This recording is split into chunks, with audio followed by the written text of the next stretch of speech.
world holds its breath for 40 years. Why did civilians live in fear after Hiroshima? A quick history of the Cold War. Nuclear bombs played a key role in ending the Second World War. They also helped to shape the way the world developed after the war. As a result of what happened in Hiroshima, the world changed forever.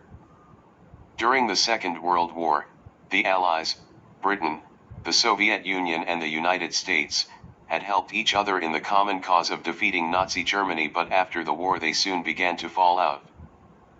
A rivalry began to emerge over the best way to run the countries of Europe after the war.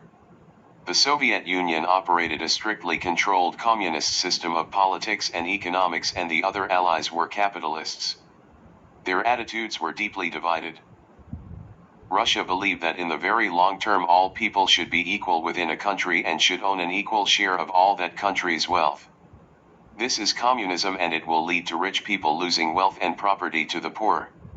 Under communism, every field of business, manufacture or trade will be controlled by the government on behalf of the people.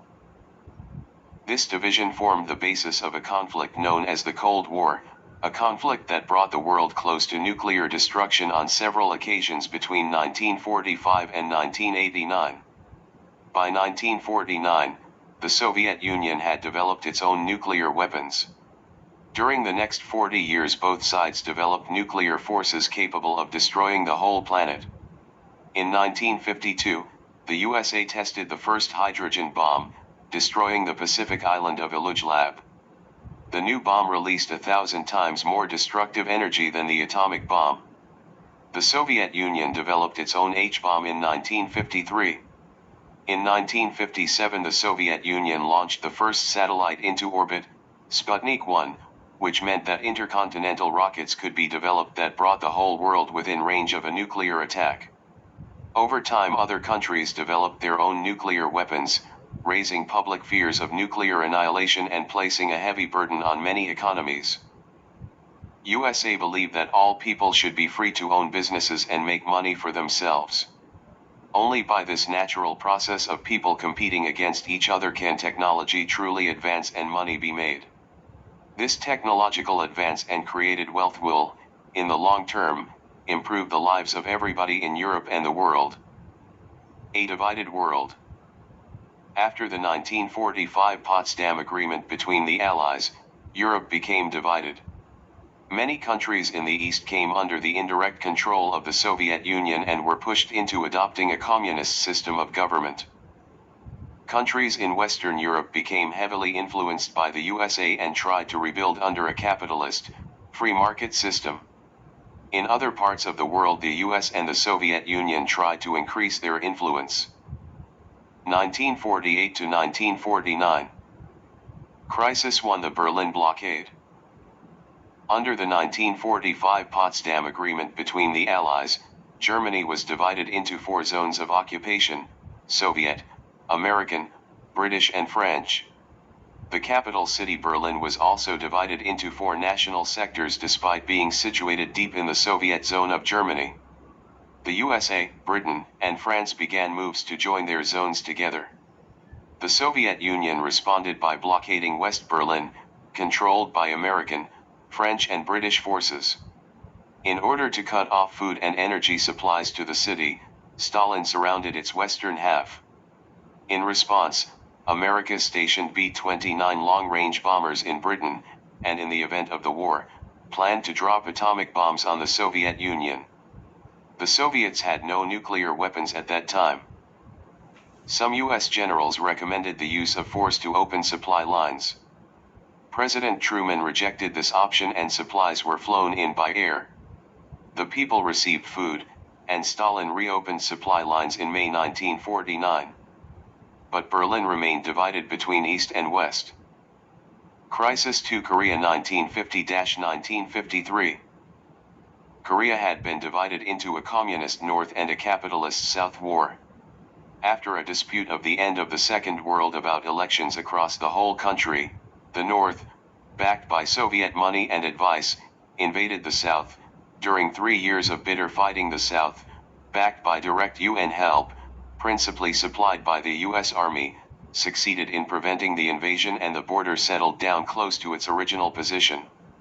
Korea remains divided to this day. In the course of the war, the U.S. Army had approached too close to the Chinese border, and this had triggered the entry of 1 million Communist Chinese troops into the battle. General Du MacArthur of the USA recommended the use of nuclear weapons to stop the Chinese. President Truman rejected this advice and sacked MacArthur. Soviet troops also fought on the side of the North but used Chinese and Korean uniforms to conceal their identities. Crisis 3: The building of the Berlin Wall. 1961.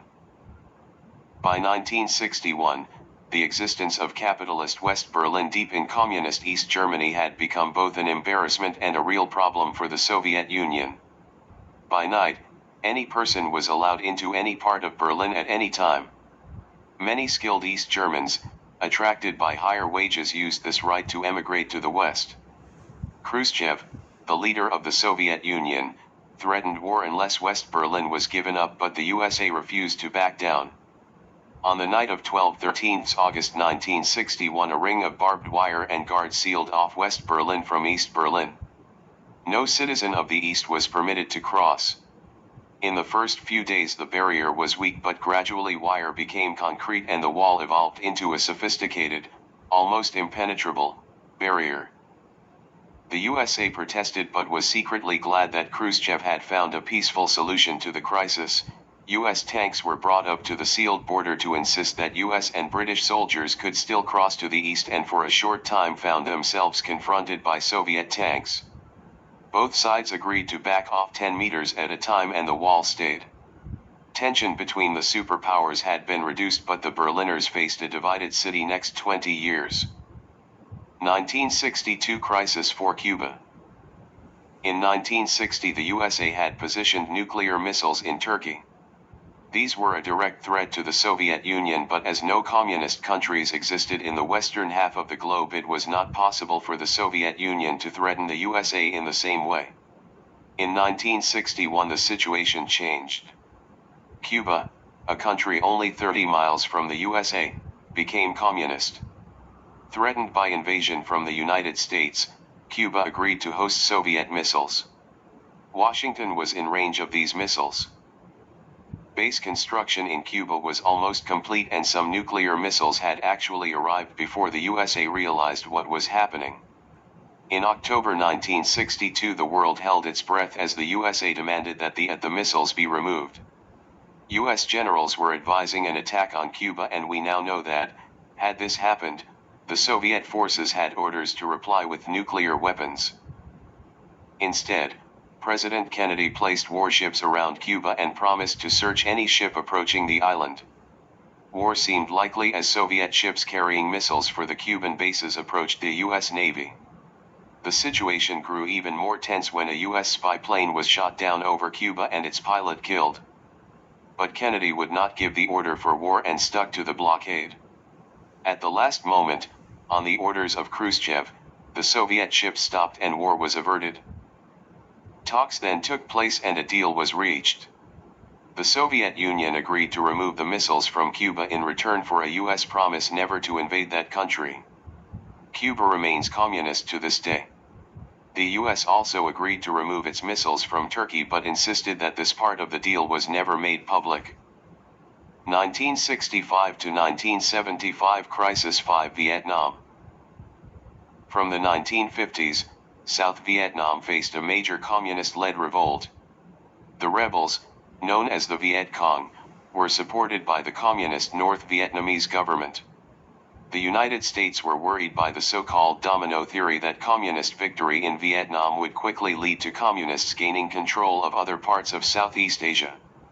At first the US sent military advisors to South Vietnam.